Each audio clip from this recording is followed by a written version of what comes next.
अस्सलाम वालेकुम। कैसे हैं आप लोग? खैरियत से हैं? ठीक ठाक हैं? मैं आप लोग का इंग्लिश का टीचर हूँ। मैंने आप लोग को क्रिएटिव राइटिंग सिखानी है, इंग्लिश ऐसे सिखाना है। और प्लीज़ एक बार मुझे बता दीजिए मैसेज पे कि आप लोग को मेरी आवाज़ क्लियर आ रही है, कोई प्रॉब्लम तो नहीं आ रही? प्लीज़ बता दें। चले जी, वेरी गुड। मतलब आप लोग को मेरी आवाज़ साफ सुनाई दे रही है। देखिए, मैंने आप लोग को क्रिएटिव राइटिंग सिखानी है, वो भी फॉर्मल क्रिएटिव राइटिंग। और फॉर्मल क्रिएटिव राइटिंग को हम एक दिन में तो नहीं सीख सकते। इसमें आप लोग को बहुत प्रैक्टिस करनी पड़ेगी। 90% जो इसको सीखने में रोल होगा वो आप लोग का अपना ही होगा। 10% मेरा एज अ टीचर रोल होगा। मैं आप लोग को टेक्निक्स बताऊंगा। मैं आपको स्टेप बाय स्टेप लेके चलूंगा कि आप हर स्टेप को सीखते जाएं। और with the passage of time जब आप प्रैक्टिस करते रहेंगे तो आप क्रिएटिव राइटिंग में महारत हासिल करते जाएंगे। लेकिन इसके लिए आप लोग को बहुत फोकस्ड होना होगा, क्योंकि ऑनलाइन क्लास है। तो ऑनलाइन क्लास में आप लोगों ने पूरी तवज्जो के साथ मुझे सुनना होगा। और हम जो प्रैक्टिस करेंगे इसमें वो आप लोगों ने मेरे साथ करनी होंगी। इसमें जो है ना, हम बिल्कुल पहले दिन ही ऐसे लिखना तो शुरू नहीं करेंगे। सबसे पहले हमने ब्रेनस्टॉर्मिंग करनी है। ब्रेनस्टॉर्मिंग की मुख्तलिफ टेक्निक्स हैं। अपने माइंड को प्रैक्टिस करवानी है कि हमारा माइंड जो है उसके अंदर जो खौफ है लिखने का, जो फियर्स हैं, जो ब्लॉकेजेस हैं, वो ख़त्म हो जाएं। और हमारा माइंड जो है उसमें रवानी आ जाए, फ्लो आ जाए। वो अपने जो उसके अंदर बहुत सारी इंफॉर्मेशन है जो वो हमें नहीं बता रहा होता, फेयर्स की वजह से, ब्लॉकेजेस की वजह से, वो उन्हें हमारे सरफेस पे लाना शुरू कर दे और हम उनको पेन डाउन करना शुरू कर दें। तो सबसे पहले तो हम ब्रेनस्टॉर्मिंग करने वाले हैं। फिर उसके बाद आहिस्ता आहिस्ता हम जो है ना टॉपिक आइडेंटिफिकेशन सीखेंगे, थीसिस स्टेटमेंट बनाना सीखेंगे, इंट्रोडक्शन सीखेंगे, फिर पैराग्राफ राइटिंग सीखेंगे। तो इस तरह मतलब हम तोड़ तोड़ के ऐसे इसको करेंगे। हम एक साथ ऐसे नहीं करेंगे। तो लेट्स सी हम कैसे करने वाले हैं। सबसे पहले क्रिएटिव राइटिंग क्लास क्या है, हमने देखें फॉर्मल क्रिएटिव राइटिंग क्लास सीखनी है। फॉर्मल क्रिएटिव राइटिंग क्लास में क्या होता है, आपने सबसे पहले तो ऑब्जेक्टिविटी सीखनी होती है। यानी कि जो आप जो भी लिखेंगे वो आपके पर्सनल ओपिनियन या आपके इमोशंस नहीं होने चाहिए। मतलब जो फॉर्मल राइटिंग होती है या एसे राइटिंग होती है या जो हम क्वेश्चंस के आंसर्स लिखते हैं कम्पिटिटिव एग्जाम्स में, उसमें हम क्या सोचते हैं, हमारी क्या फीलिंग्स हैं, ये मैटर नहीं करता। हमने ज्यादा से ज्यादा ऑब्जेक्टिव होना होता है। हमने एनालिसिस करना होता है, हमने क्रिटिकल होना होता है। हमने आर्ग्यूमेंट्स की बेस पे, एविडेंस की बेस पे, हमने जो है वो फिगर्स एंड फैक्ट्स की बेस पे जो है ना वहाँ पे एनालिसिस करना होता है। और हमने फुल ऑब्जेक्टिव रहना होता है। तो इसके लिए सबसे पहले ऐसे राइटिंग के लिए आप लोग को जो करना होगा, बल्कि वो मैं कहूँगा ऐसे से भी पहले हमें ब्रेनस्टॉर्मिंग पे महारत हासिल करनी होगी। अब ब्रेनस्टॉर्मिंग क्या होता है बेसिकली? ब्रेनस्टॉर्मिंग का मकसद ये होता है कि हमारा जो माइंड होता है इसके अंदर बहुत सारी इंफॉर्मेशन स्टोर होती है, मगर हमारे माइंड के ऊपर बहुत सारे ब्लॉकेजेस भी लगे होते हैं। और ये ब्लॉकेजेस हमने खुद लगाए होते हैं। मतलब फेलियर का डर होता है कि कोई मुझे ये ना कहे कि ये तुम क्या लिख रहे हो, तुम गलत लिख रहे हो। इस तरह के जो ये फियर्स होती हैं, ये फियर्स मिलके क्या बनाती हैं, ब्लॉकेजेस बनाती हैं हमारे माइंड में। और उसकी वजह से जो हमारे माइंड के पास जो इंफॉर्मेशन होती है, जब हम पेन उठाते हैं, पेज उठाते हैं और जब हम उसको लिखना चाहते हैं, तो हमारा माइंड जो है वो इंफॉर्मेशन हमें सही तरीके से प्रोवाइड नहीं कर रहा होता, क्योंकि हमने अपने माइंड को डराया होता है और वो समझ रहा होता है ये इन्फॉर्मेशन गलत ना हो। तो ब्रेनस्टॉर्मिंग का मकसद होता है इन ब्लॉकेजेस को खत्म करना। और ये जो पहला स्टेज होता है ब्रेनस्टॉर्मिंग, इसमें आप ना तो इंटरनेट यूज करेंगे, ना ही कोई बुक यूज करेंगे। आपने रैंडमली ऑलरेडी जो अवेलेबल होगा उसी को वैल्यूएबल बनाना होगा। जो इन्फॉर्मेशन आपके माइंड में ऑलरेडी स्टोर है उसी को आपने वैल्यूएबल बनाना है। हाँ, जो आगे स्टेजेस आएंगे उसमें फिर हमने रीडिंग भी करनी होगी, उसमें फिर हम फिगर एंड फैक्ट्स भी जमा करेंगे, सब कुछ करेंगे। बट ब्रेन स्टॉर्मिंग में आपने सिर्फ प्रैक्टिस करनी है, अपने माइंड को ट्रेन करना है, मतलब अपने माइंड के मसल्स को ट्रेन करना है। ठीक है। तो इसमें इसका बुनियादी मकसद क्या होता है, अनलॉकिंग योर आइडियाज। ठीक है, ये पावर ऑफ ब्रेनस्टॉर्मिंग होती है। और इसमें हमने क्या करना होता है, सिंपली एम्प्टी करना होता है अपने माइंड के तमाम आइडियाज को पेज के ऊपर। मतलब जो जो आइडियाज आते हैं हमारे माइंड में किसी टॉपिक से रिलेटेड, हम उसको एज इट इज लिखते रहेंगे और उसको बिल्कुल भी जज नहीं करेंगे। तो ये होती है ब्रेनस्टॉर्मिंग, और इसके लिए अच्छी खासी प्रैक्टिस करनी पड़ती है। फिर इसकी इसकी फर्दर टेक्निक्स भी हैं। जैसे इसके अंदर जो है रैपिड ब्रेनस्टॉर्मिंग आ जाती है। रैपिड ब्रेनस्टॉर्मिंग क्या होती है? रैपिड ब्रेनस्टॉर्मिंग का मकसद ये होता है कि आपने विद इन 2 मिनट्स या 3 मिनट्स किसी ऐसे टॉपिक को उठाना है जिसका वेरिएबल मेंशन हो, जिसका एरिया मेंशन हो। जैसे कि सिंपल टॉपिक में बता देता हूँ, बेनिफिट्स ऑफ आर्टिफिशियल इंटेलिजेंस, या फिर economic reasons of economic crisis, तो अब इन दोनों में आप देखो एरिया मालूम है, एक में आपसे पूछा जा रहा है कि आर्टिफिशियल इंटेलिजेंस के बेनिफिट्स बता दो, तो आपने बेनिफिट्स ही लिखने हैं। और दूसरे में आपसे पूछा जा रहा है कि काजेज क्या हैं इकोनॉमिक क्राइसिस के, तो आपने उसमें काजेज ही लिखने हैं इकोनॉमिक क्राइसिस के। तो इस तरह के जो टॉपिक्स होते हैं उनको आप लिखते हैं, और लिखने के बाद उन पे ब्रेनस्टॉर्मिंग करते हैं, रैपिड ब्रेनस्टॉर्मिंग। ठीक है। तो पहले हम इस पे महारत हासिल करेंगे, फिर इसके अंदर मुख्तलिफ टूल्स होते हैं, जैसे कि ये टूल है जिसको हम कहते हैं पीरेस टूल, PEREST। ये फर्दर इसको डीप करेगा आपकी रैपिड ब्रेनस्टॉर्मिंग को। मैं यहाँ पे लिख देता हूँ रैपिड ब्रेन स्टॉर्मिंग। तो ये जो पीरेस्ट टूल है, इसका मतलब क्या होता है? पी का मतलब होता है पॉलिटिक्स, ई का मतलब होता है इकोनॉमिक्स, आर का मतलब होता है रिलीजन, ई का मतलब होता है इन्वायरमेंट, फिर उसके बाद एस का मतलब होता है सोशल, और टी का मतलब होता है टेक्नोलॉजिकल, मतलब एजुकेशन। ये टेक्नोलॉजिकल में स्टेम पूरा आ जाता है। ठीक है। तो ये अब देखिए ये क्या होगा, मतलब आपके पास जो भी वेरिएबल वाला टॉपिक होगा, जैसे कि बेनिफिट्स ऑफ आर्टिफिशियल इंटेलिजेंस, तो बेनिफिट्स ऑफ आर्टिफिशियल इंटेलिजेंस को आप अपने माइंड को ये टूल दोगे कि भाई पॉलिटिक्स में इसके क्या बेनिफिट्स हैं, इकोनॉमी में इसके क्या बेनिफिट्स हैं, रिलीजन में इसके क्या बेनिफिट्स हैं, इन्वायरमेंट में इसके क्या बेनिफिट्स हैं, सोशल यानी हेल्थ, आपका एजुकेशन, आपके सोशल वैल्यूज, कल्चर एटसेट्रा, इसमें क्या बेनिफिट्स हैं, आपकी टेक्नोलॉजी में इसके क्या बेनिफिट्स हैं। तो इस तरीके से हम इस पे प्रैक्टिस करेंगे, और इसमें हम मुख्तलिफ टॉपिक्स लेंगे। हमारी कोशिश होती है कि हम पास टॉपिक्स ज्यादा से ज्यादा उठाएं, जो पास पेपर्स में रिपीटेड टॉपिक्स होते हैं, ताकि आप लोग को आइडिया हो जाए कि किस तरीके से हमने रैपिड ब्रेनस्टॉर्मिंग करनी है। और रैपिड ब्रेनस्टॉर्मिंग से with the passage of time क्या होगा, आप लोग का माइंड ओपन होना शुरू हो जाएगा, वो जो है बाकायदा अपने आइडियाज को डिस्कवर करना सीख जाएगा, उसके अंदर कॉन्फिडेंस पैदा होगा, जो खौफ है, जो ब्लॉकेजेस हैं, वो भी द पैसेज ऑफ टाइम खत्म होने लग जाएंगे, और न्यू आइडियाज भी जनरेट होना शुरू हो जाएंगे। तो ये बुनियादी इनके मकासद होते हैं। ठीक है। फिर जब आप इसमें एक्सपर्ट हो जाएंगे, फिर उसके बाद रैपिड ब्रेनस्टॉर्मिंग में जब एक्सपर्ट हो जाएंगे, फिर उसके बाद नेक्स्ट स्टेप आएगा, और जो नेक्स्ट स्टेप होता है दैट इज, ये थोड़ा सा एडवांस स्टेप होता है। इसमें क्या किया जाता है, इसमें वो टॉपिक्स लिए जाते हैं जो थोड़े से मुश्किल होते हैं। इस प्रोसेस को हम कहते हैं माइंड मैपिंग। मैं यहाँ पे लिख देता हूँ माइंड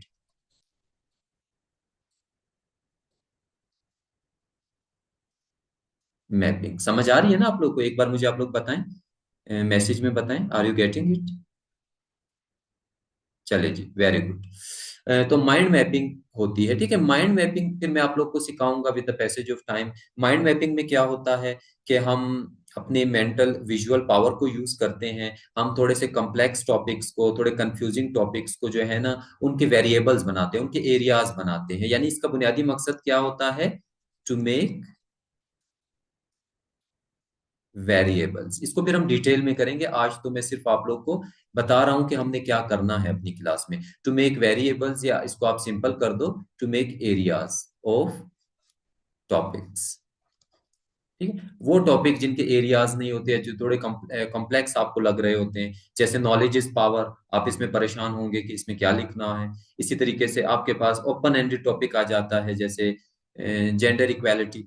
अब ये पॉजिटिव टॉपिक है, इसमें आपने क्या लिखना है। तो इस तरह के टॉपिक्स के लिए हम इसको यूज करते हैं, माइंड मैपिंग को। इसको हम प्रैक्टिस करेंगे, फिर हम इस तरह के मुख्तलिफ टॉपिक्स उठाएंगे जो मुश्किल होंगे, कॉम्प्लेक्स होंगे, उनको हम क्या करेंगे, उनके हम एरियाज बनाएंगे, वेरिएबल्स बनाएंगे। और यहाँ पे भी वही रूल फॉलो होता है, जब भी हम माइंड मैपिंग कर रहे होते हैं, उस वक्त हमने ज्यादा जजमेंट नहीं करनी होती, बल्कि बस जो दिमाग में आ रहा होता है लिखना होता है। इसके कुछ टूल्स होते हैं, वो हमें हेल्प करेंगे, जैसे कि इसका एक टूल है, मैं लिखने वाला हूँ।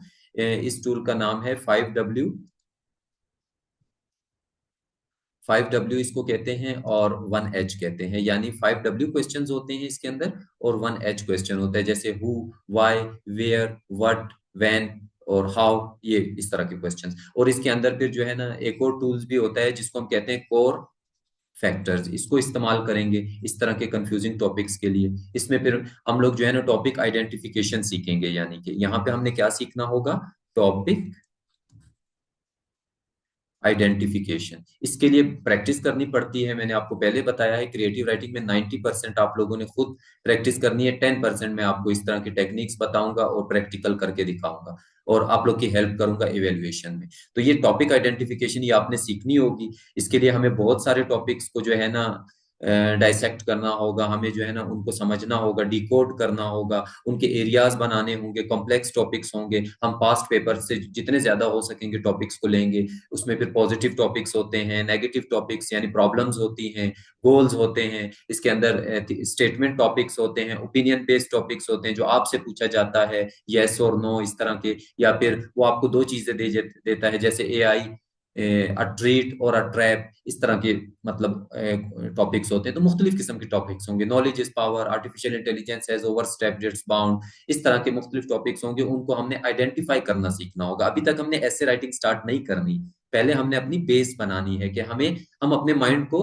अभी तक तो हम अपने माइंड को यूज करना सीख रहे हैं, अपने माइंड को कॉन्फिडेंस दे रहे हैं, उसमें जो ब्लॉकेजेस है उनको खत्म करेंगे। इस पे कम से कम आपका 1 हफ्ता लग जाना है, ठीक है। जब ये 1 हफ्ते में आप लोग इसके एक्सपर्ट हो जाओगे, और जब मुझे लगेगा कि अब आप लोग कोई भी टॉपिक होता है आप लोग को समझ आ जाती है कि वो टॉपिक क्या मांग रहा है, फिर उसके बाद आप लोग का नेक्स्ट स्टेप होगा, and the next step would be, फिर जो आप लोग का नेक्स्ट स्टेप होने वाला है भाई, वो होने वाला है थीसिस स्टेटमेंट मेकिंग। कोई इसको थीसिस स्टेटमेंट कहता है, कोई रोड मैप ऑफ एसे कहता है, आप लोग की मर्जी, आप इसको जो भी कहें, नाम से फर्क नहीं पड़ता। हमने थीसिस स्टेटमेंट ऑफ एसे या टॉपिक का थीसिस स्टेटमेंट बनाना सीखना होगा, ठीक है, सिंपल। तो थीसिस स्टेटमेंट क्या होता है? एक रोड मैप होता है जिसमें जो है ना आपको, आप टॉपिक के बारे में अपना पूरा प्लान बनाते हो। मतलब अगर कोई आपको कहे ना कि मुझे अपना पूरा एसे एक सेंटेंस में बता दो, तो आप उसको अपना, जब एक सेंटेंस में पूरा ऐसे बताओगे ना, this is called thesis statement. कोई आपको कहे ना, यार तुम अपनी जो आपकी जो लाइफ है ना, पूरी लाइफ, उसको एक सेंटेंस में बता दो मुझे, तो जब आप एक सेंटेंस में अपनी पूरी लाइफ उसको बताओगे ना, so this is called thesis statement of your life, ठीक है। तो thesis statement simple road map होता है कि आप अपने ऐसे को कैसे लेके जाओगे, ठीक है। इस पे हमने एक्सपर्टीज हासिल करनी होगी, ये भी प्रैक्टिस होती है, आपने मुख्तलिफ टॉपिक्स पे प्रैक्टिस करनी होगी। और ये थीसिस स्टेटमेंट से पहले जाहिर बात है आप ब्रेनस्टॉर्मिंग करोगे, आइडियाज जनरेट करोगे, उस टॉपिक को समझोगे, फिर कहीं जाके आप थीसिस स्टेटमेंट बनाओगे। जब आप थीसिस स्टेटमेंट बना लोगे, फिर उसके बाद जो है ना आपने आउटलाइन बनाना सीखना होगा। क्या सीखना होगा? आउटलाइन बनाना। अच्छा, एक बार मुझे बताएं, आप लोग को समझ आ भी रही है या मैं वन साइडेड लगा हुआ हूँ? अच्छा, समझ आ रही है, ठीक है। अच्छा sir, how to write introduction of ऐसे, यार असल में इस तरह है ना, अभी तो फिलहाल देखो, अभी ये एकदम तो मैं आपको नहीं सिखाऊंगा ना इंट्रोडक्शन। पहले आपने ये माइंड मैपिंग करनी होगी, फिर उसके बाद जो है ना आप थीसिस स्टेटमेंट सीखोगे, फिर उसके बाद आउटलाइन बनाना सीखोगे, फिर उसके बाद पैराग्राफ सीखोगे, फिर उसके बाद इंट्रोडक्शन आना है मेरे भाई। तो अभी अभी से नहीं होने वाला, ठीक है। अच्छा, ये आप लोग बहुत सारे क्वेश्चंस कर रहे हैं। अच्छा, एक स्टूडेंट कह रहा है कि सर आइडियाज नहीं आते। हाँ, तो आइडियाज तो नहीं आते ना, तो इसीलिए आइडियाज नहीं आते ना कि ब्रेनस्टॉर्मिंग नहीं करते हम अपने माइंड को इतना डराया हुआ है, जब हम पेन उठाते हैं और जैसे ही लिखने के लिए बैठते हैं तो हमारा माइंड तो बेचारा स्टॉप हो जाता है, उसको यही लग रहा होता है मुझे कुछ आता ही नहीं है। जब हम ब्रेनस्टॉर्मिंग करेंगे, उसको कॉन्फिडेंस देंगे, तो with the passage of time वो स्टार्ट होगा जनरेट करना आइडियाज, और फिर आप हैरान हो जाओगे कि आपके माइंड में कितने आइडियाज होंगे। हाँ, लेकिन ब्रेनस्टॉर्मिंग के दौरान मैंने आपको बताया, आप लोग जो कुछ आपके दिमाग में ऑलरेडी मौजूद होगा, आपने उसी को वैल्यूएबल बनाना है। आपने इंटरनेट या रीडिंग करके जो है ना आइडियाज नहीं लेने, सिर्फ ब्रेनस्टॉर्मिंग के दौरान। उसके बाद तो जाहिर बात है हम पढ़ेंगे, मैं आपको बुक्स भी बताऊंगा, ठीक है। अच्छा, वापस टॉपिक पे आते हैं, फिर आप लोग के क्वेश्चन जो है ना फिर मैं एंड में ले लूंगा, ठीक है। अच्छा जी, फिर उसके बाद क्या करना है आप लोगों ने? थीसिस स्टेटमेंट जब आप एक्सपर्ट हो जाएंगे, फिर उसके बाद हम बनाना सीखेंगे आउटलाइन। अब हम जो है ना मुख्तलिफ टॉपिक्स पे आउटलाइन बनाएंगे, वही प्रैक्टिस होगी। दोबारा कोशिश करेंगे ज्यादा से ज्यादा असाइनमेंट्स में आपको दूं, और जो मुश्किल होगा आप लोग को, जो नहीं आ रहा होगा, वो फिर मैं आप लोग को लाइव रैंडम बना के दिखाऊंगा कि रैंडम अगर आपने बनाना होता है विदाउट एनी हेल्प तो कैसे बनाना है, ठीक है। फिर ये जब हो जाएगा, फिर इसके बाद आउटलाइन के एक्सपर्ट्स आप बन जाएंगे। फिर इसके बाद भाई आप लोग का टाइम आएगा पैराग्राफ राइटिंग का। फिर किसका टाइम आएगा? Paragraph writing. फिर आप लोग को पैराग्राफ राइटिंग मैंने सिखानी है, और पैराग्राफ राइटिंग भी एकदम नहीं सिखानी है पूरी, बल्कि पैराग्राफ राइटिंग में भी वही तरीका होगा जो हम पहले से करते आए होंगे। कि मतलब पैराग्राफ राइटिंग में सबसे पहले तो मैं आप लोग को सिर्फ फोकस करवाऊंगा टॉपिक सेंटेंस पे। जो पैराग्राफ का पहला सेंटेंस होता है ना, टॉपिक सेंटेंस, इसके लिए मैं आप लोग को मुख्तलिफ फार्मूलाज बताऊंगा कि आपने कैसे करना है, ठीक है। इसको सीखना होगा। जब आप इसके एक्सपर्ट, इसका एक एग्जांपल मैं दे देता हूँ। फॉर एग्जांपल, इसके इस तरह के फार्मूला होंगे। सब्जेक्ट, उसके बाद आपने स्टांस लेना है, उसके बाद आपने रीजन देना है बिकॉज लगा के। जैसे कि मैं कहता हूं education empowers youth, education empowers youth, ये मेरा स्टांस हो गया। उसके बाद because education empowers youth because it makes them skillful. अब देखिए ये रीजन है। इसी तरह एक और टॉपिक सेंटेंस बता देता हूं, उसमें पहले प्रॉब्लम होती है, सेकंड में आप सेकंड पार्ट में आप सोल्यूशन दे देते हो। ठीक है, मतलब प्रॉब्लम की सोल्यूशन, जैसे मैं कहता हूं वाटर स्केर्सिटी प्रॉब्लम है, water scarcity demands water scarcity demands installation of drip irrigation system या ट्रिकल इरिगेशन सिस्टम। तो देखें ये इस तरीके से मैं आपको मुख्तलिफ टेक्निक्स बताऊंगा। ये तो दो अभी बताइए, इसको फिर हम प्रैक्टिस करेंगे मुख्तलिफ टॉपिक्स पे। इससे आप लोग टॉपिक सेंटेंस के एक्सपर्ट बन जाएंगे। ठीक है, फिर उसके बाद मैं आप लोग को जो पैराग्राफ का आखिरी सेंटेंस होता है जिसको कंक्लूडिंग सेंटेंस कहते हैं, उस पे प्रैक्टिस कराऊंगा। आप लोगों ने उसमें महारत हासिल करनी होगी। जब आप लोग इसको भी बार बार प्रैक्टिस करोगे, महारत हासिल कर लोगे, फिर इसके बाद भाई आप लोग का नेक्स्ट स्टेप क्या होगा? नेक्स्ट स्टेप आप लोग का होगा कि आप लोगों ने क्या सीखना होगा? स्पोर्टिंग आर्ग्यूमेंट्स सीखने होंगे। स्पोर्टिंग आर्ग्यूमेंट्स, स्पोर्टिंग आर्ग्यूमेंट्स क्या होते हैं? ये जो आप टॉपिक सेंटेंस बनाते हो, जैसे हमने बनाया था education empowers you because it makes them skillful. अब आपने इसको साबित करना है ना, तो वो जो साबित करने वाले सेंटेंसेस होते हैं, जो प्रूफ करने वाले सेंटेंसेस होते हैं या एनालिसिस करने वाले सेंटेंसेस होते हैं, उनको हम सपोर्टिंग सेंटेंसेस कहते हैं। उसमें फिर एग्जांपल्स, फिगर, फैक्ट्स। अब इसके लिए आपको स्टडी भी करनी पड़ेगी, फिगर एंड फैक्ट्स आपको याद करने पड़ेंगे, आपको मुख्तलिफ आर्टिकल्स पढ़ने पड़ेंगे, बुक्स पढ़नी पड़ेंगी। तो इसके लिए फिर मैं आपको बताऊंगा, हेल्प करूंगा कि आपने क्या क्या रीडिंग करनी है। अभी स्टेज के लिए आपको रीडिंग बहुत ज्यादा करनी पड़ेगी, ठीक है, ताकि आपके उसमें महारत हासिल हो जाए टॉपिक में। अच्छा, पैराग्राफ राइटिंग जब आप सीख जाएंगे अच्छी खासी, फिर उसके बाद आपका नेक्स्ट स्टेप क्या होगा भाई? उसके बाद नेक्स्ट स्टेप जो आपका होने वाला है दैट वुड बी, फिर आप लोग का जो है ना टाइम आएगा उसका, ये पैराग्राफ राइटिंग के बाद आप लोग को फिर मैं इंट्रोडक्शन सिखाऊंगा कि इंट्रोडक्शन ऑफ ऐसे कैसे लिखते हैं। ठीक है, फिर आपने इंट्रोडक्शन सीखना है। फिर इंट्रोडक्शन के अंदर पहला सेंटेंस कैसे, पहले तो हम सिर्फ पहले सेंटेंस पे फोकस करेंगे, हुक कैसे वो करना है। फिर उसके बाद उसका जो है ना इंपॉर्टेंस या बैकग्राउंड एनालिसिस वगैरह जो कुछ भी होगा उससे रिलेटेड मुख्तलिफ टेक्निक्स होती हैं उसकी, वो करना होगा। फिर उसके बाद जो है ना थीसिस स्टेटमेंट कहाँ पे देना है उसको हम प्रैक्टिस करेंगे, रीकैप कहाँ पे लिखना है या लिखना है नहीं लिखना है। तो ये सारी चीजें फिर हम तोड़ तोड़ के एक एक चीज को अलग अलग प्रैक्टिस करेंगे। ठीक है, फिर उसके बाद फाइनली क्या होगा आपका? फाइनली फिर आप लोग का जो होगा that would be concluding paragraph, conclusion, यानी कि ऐसे की जो कंक्लूजन होगी फिर इसका नंबर आएगा। फिर हम कंक्लूजन सीखेंगे कि ऐसे की कंक्लूजन क्या होनी चाहिए, तीसरी स्टेटमेंट शुरू में आना चाहिए, कहाँ आना चाहिए, फिर उसके बाद किस तरीके से हम दोबारा से रिकैप करेंगे सब कुछ। तो ये सारा इसके अंदर मैं फिर सिखाऊंगा। फिर उसके बाद फाइनली हम आप लोग का टाइम आएगा ऐसे लिखने का, कंप्लीट ऐसे। ठीक है, फिर हम लिखेंगे कंप्लीट ऐसे। तो इसमें आप लोगों ने एक चीज ऑब्जर्व की है, प्रैक्टिस बहुत ज्यादा करनी होगी, आप लोग को ज्यादा से ज्यादा लिखना होगा। इसीलिए मैं बार बार कह रहा हूँ 90% जो काम है वो आप लोगों ने करना है, 10% काम टीचर का होगा। मैं आप लोगों को टेक्निक्स बताऊंगा, मैं आप लोगों की इवेल्युएशंस करूंगा, मैं आपको मुख्तलिफ असाइनमेंट्स दूंगा। आप जितना ज्यादा लिखेंगे, जितनी ज्यादा इवेल्युएशन कराएंगे, जितना ज्यादा हर स्टेप को सीरियस लेंगे, जैसे ब्रेन को स्टूडेंट सीरियस लेते ही नहीं है। ब्रेनस्टॉर्मिंग आपकी बुनियाद बनाता है। जब आप ब्रेनस्टॉर्मिंग कामयाबी से कर लेते हैं, आपके माइंड के अंदर इतना कॉन्फिडेंस आ जाता है कि फिर बाद में नेक्स्ट लेवल्स आसान हो जाते हैं। और ऐसे राइटिंग उनके लिए होती है, क्रिएटिव राइटिंग उनके लिए होती है जिनको ग्रामर आती है। याद रखना, जिनको इंग्लिश ग्रामर सही से नहीं आती है वो लोग ये ग्रामेटिकल मिस्टेक्स की कोई माफी नहीं होती है ऐसे के अंदर। तो आपको इसके लिए ग्रामर को अच्छा करना जरूरी होगा। जो स्टैंडर्ड ग्रामर होती है, बेसिक स्टैंडर्ड ग्रामर राइटिंग के लिए जरूरी होती है, वो आपको आनी चाहिए। बेसिक वोकेबलरी भी आपके पास होनी चाहिए, फिर कहीं जाके आप ऐसे राइटिंग सीख सकते हैं। ठीक है।